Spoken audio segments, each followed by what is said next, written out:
So I would like to invite everyone to sit back, relax, and yet stay engaged. In a moment, Nina and I are going to have a spiritual dialogue. And prior to that, we're going to show a video, 5 minutes, and it's called Step into the Circle. There is no shame.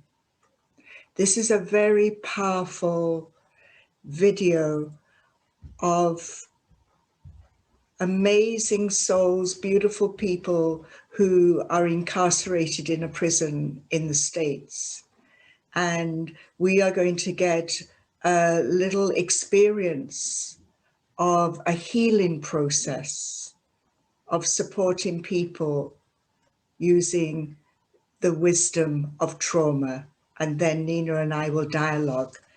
So stay tuned and take care of yourself because it is very powerful. Thank you.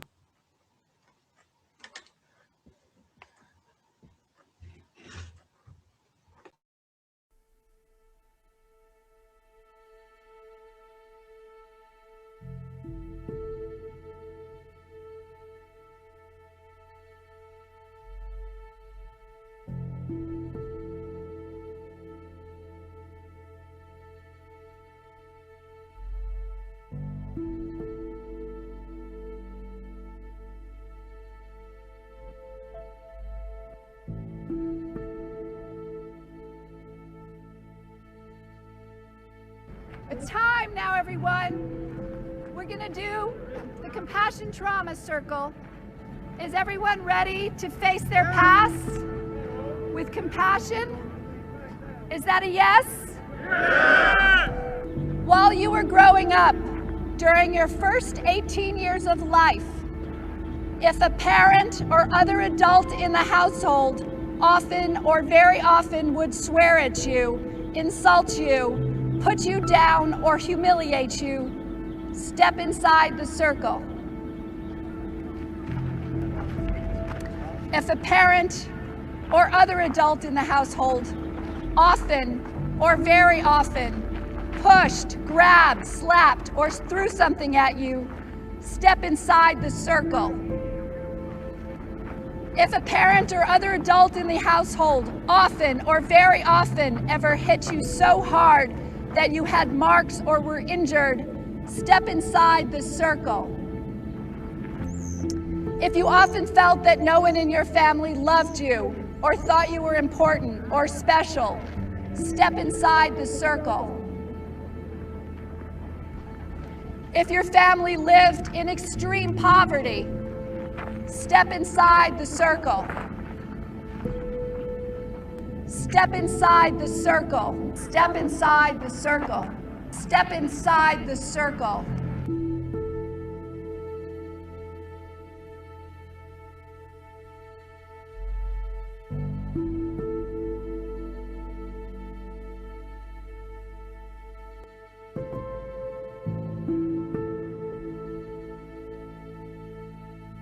There is no shame. There is no shame. There is no shame. I'm so good. Good to see you. How are you?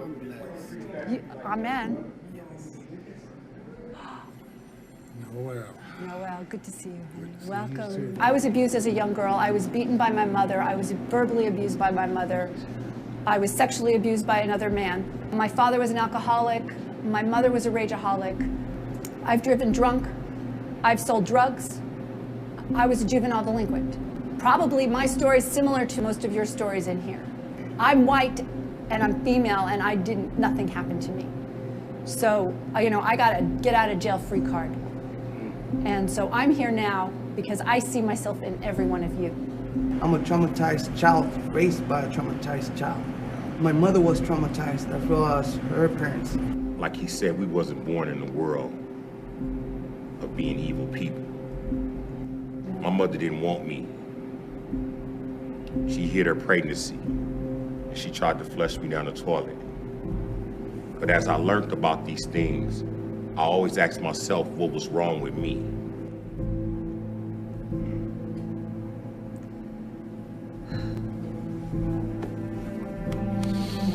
When I come to the circle and I see everybody else and she's reading off the questions and people stepping in further, and I look at my childhood and I'm like, a lot of these people in this yard are just like me. There was one step I should have taken that I didn't take, and I saw some of my brothers and my friends take that step, and I felt like such a coward. You know, I wasn't brave enough to be there with them when they took that step. And every round after that, I took the most difficult step. Our traumas kept us separated. We were all on the circumference, all standing apart. But once we began to acknowledge our traumas publicly, it brought us all closer together. In prison, you're not supposed to show your weaknesses in prison, no. But to want to do that, to walk in that circle like that, and to take each step forward was a reminder to ourselves that we still have a humanity and we worthy to be loved, though. Most people on the outside don't understand it. We want to change so we can re-enter society better than what we left it. And I think one of the things that when you was yelling at no shame and you had us yelling it out, it was freeing us too. And it was a point to where when I was looking at that and we was all looking at it in a circle, you can hear that echo, no shame. And that was very powerful, especially coming from a little lady like you. I'm 76 years old. I've seen a lot. I don't like talking. I like to meet people that understand what's happening without words, and you one of them. Today has been one of the best days I had in my whole entire life since I've been out to be 40 years.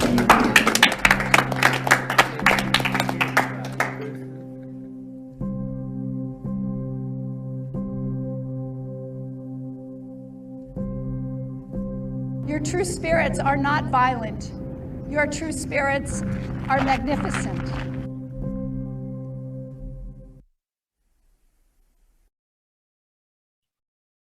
So, what a very powerful video clip. Something that I've watched over and over again. And each time I've watched it, I feel humbled and I feel full of admiration. There's never a time when I watch it without welling up inside. For me, the actors, they show enormous power to face themselves. An example for all of us to follow in being the change without the shame. There is no shame. For me, it's an excellent way of calling out shame, whose habitat is really in the darkness, where it hides from the light, where it cannot be seen. When we shine the light on shame in the way those actors did, shame, which is ego, shrivels up.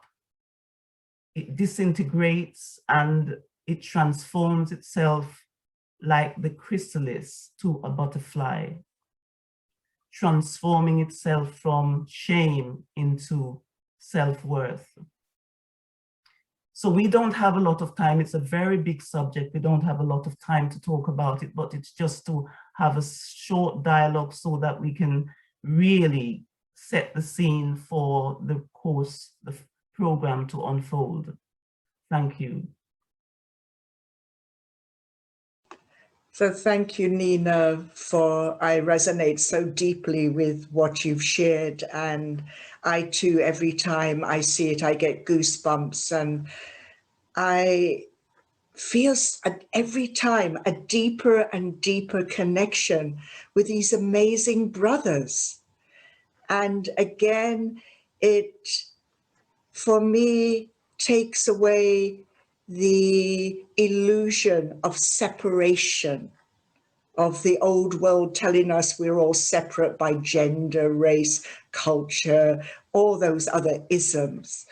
And what I feel each time is when I look into the eyes of these beautiful men and this courageous, as they say, this little white lady, and see the way that they have the courage to let go of, as Genty Ben said, all of those external labels that have been accrued.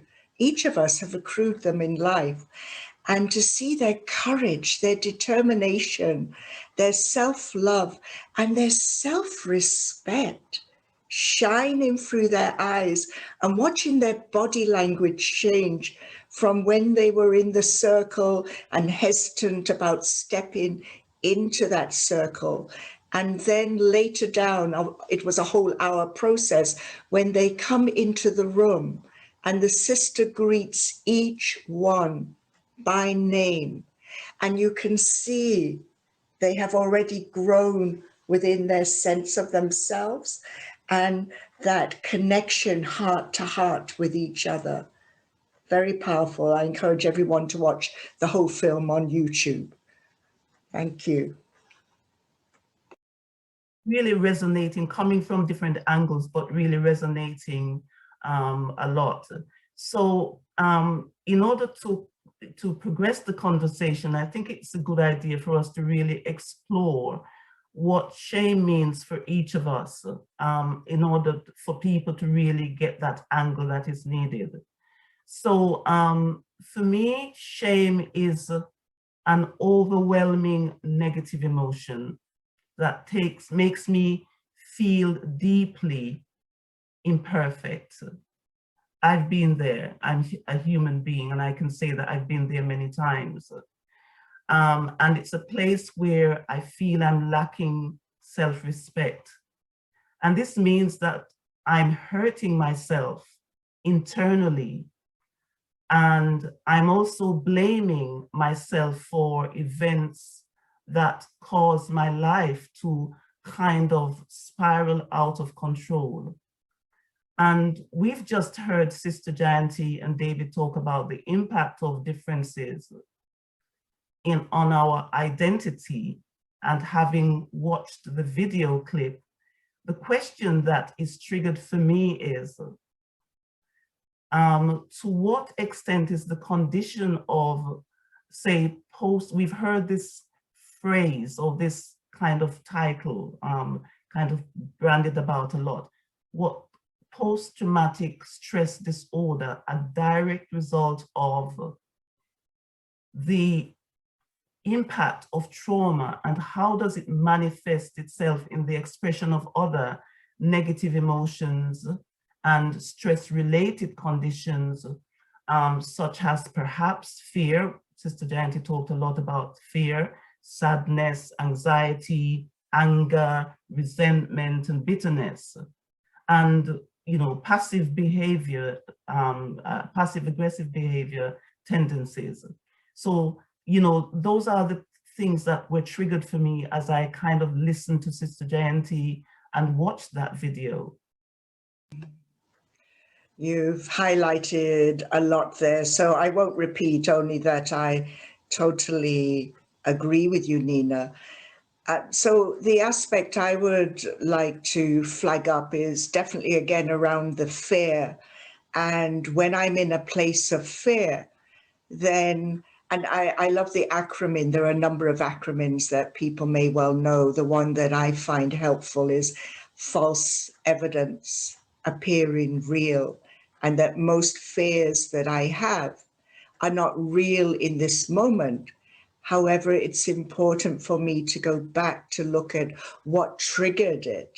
What's the old negative belief or negative experience I had that's bringing up that wound, the heart wound, that is still deep within me.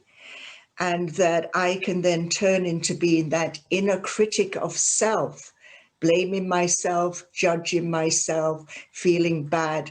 And then in turn, I can turn it out on others. And that is what I describe as the old world culture and old world language, that we're living in this very toxic energy of fear and blame game. And it does neither myself nor anyone else anything other than bring more pain. So the other aspect I'd like to flag up, it is around weathering. And when I came across that term, I really went deep into reflection. What does that mean? And if we think of a rock, and when the sea keeps washing over the rock and rocks rub against each other, eventually they turn into grains of sand. And so whether in relation to historical and intergenerational trauma is over many, many generations that I may have inherited. I, being of mixed race, for example, will have inherited both the oppressor and the oppressed. And it's how do I deal with that in the present? And we'll look at that a little later. However, think of it, each of you, for yourself around intergenerational trauma and what effect has that had on you in the present now? So I'll stop there and we can explore some more.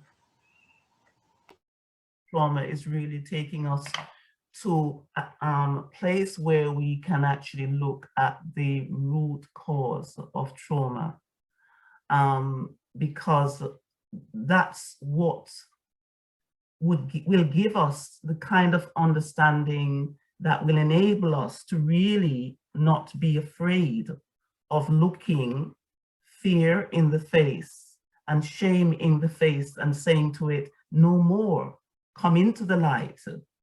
I'm not the shame. So in looking at the root cause of trauma, Sister Jayanti and David confirm we've lost the awareness of our eternal self, which is a traumatic experience in itself. We've become the pain. This is my understanding, is that we've become the pain and the sorrow. The change for separation instead of for oneness. We've become the change for separation instead of being the change for oneness. And we've gone into a kind of amnesic sleep.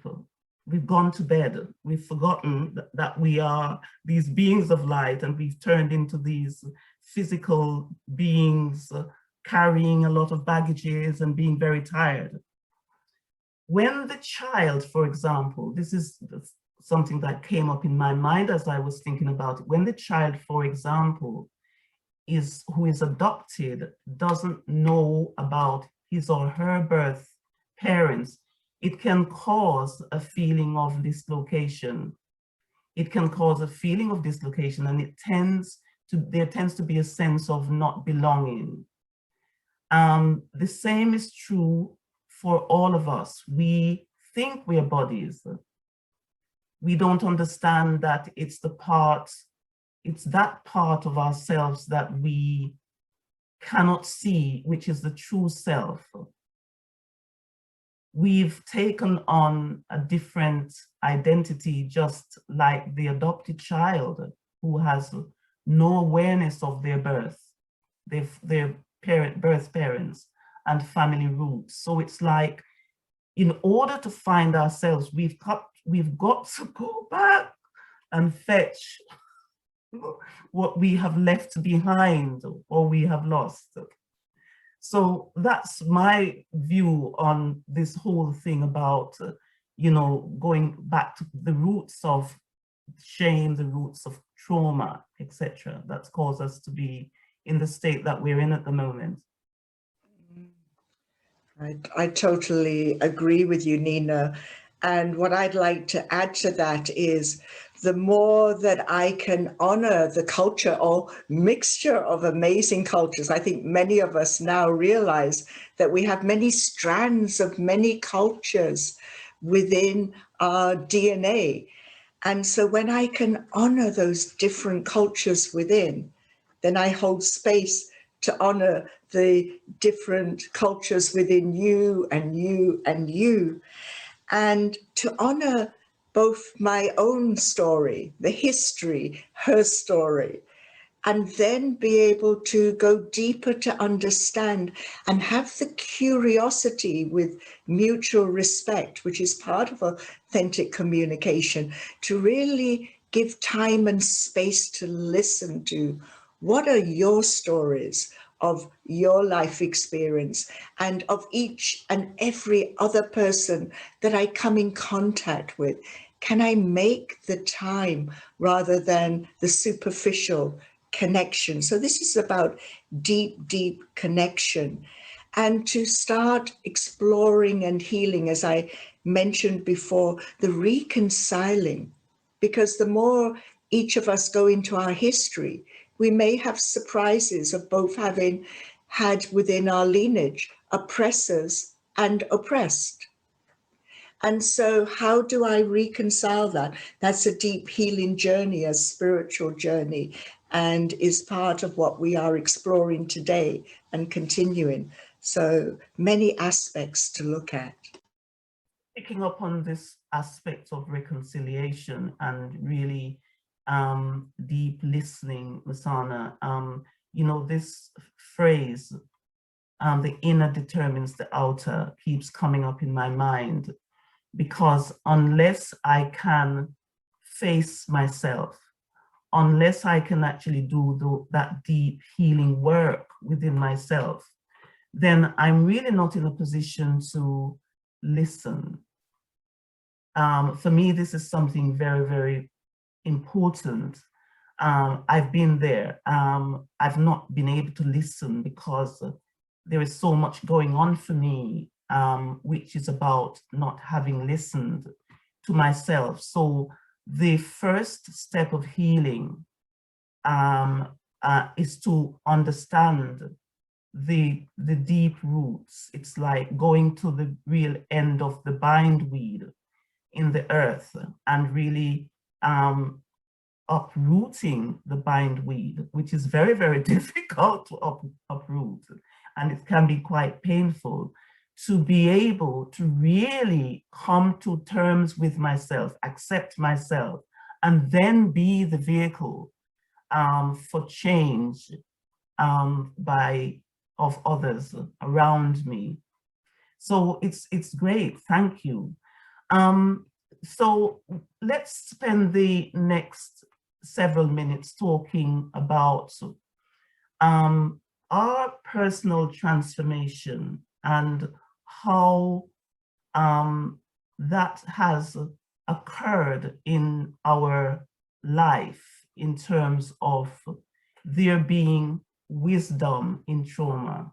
There's a saying, it's the same as the saying that experience is the greatest teacher.